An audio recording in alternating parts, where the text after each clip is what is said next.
মঞ্চের সম্মুখীন হয়ে যাবে। মঞ্চের সম্মুখীন হওয়ার জন্য একটু বাঁদিকে চলে আসুন, রাস্তার দিক দিয়ে ভাই।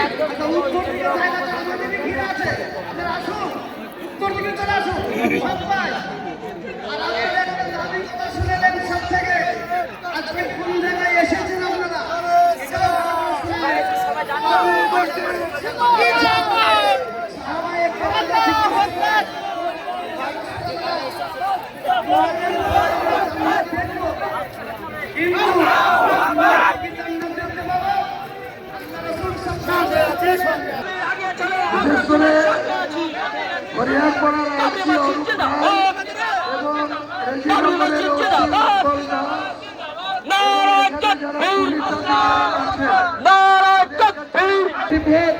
দেবগ্রামের কাটিপুর এবং পলাশি বিভিন্ন জায়গাতে আমার কাছে খবর আসছে, মেসেজ হচ্ছে যে তারা প্রচুর গাড়ি আটকে গিয়েছে, প্রশাসন গাড়ি ঢুকতে দিচ্ছে না।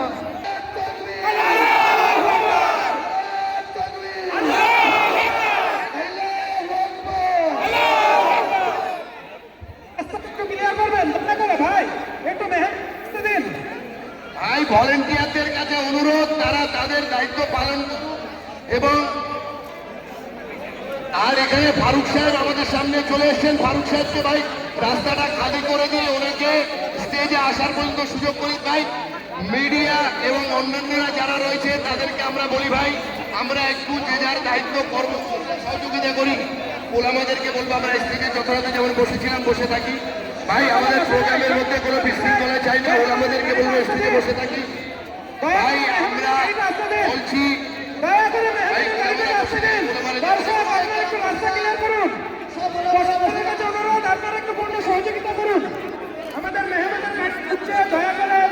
দূর দূরান্ত থেকে সমস্ত মেহমানদেরকে আমাদের সঙ্গে যারা স্টেজে আছে তারা আমরা বসে যাই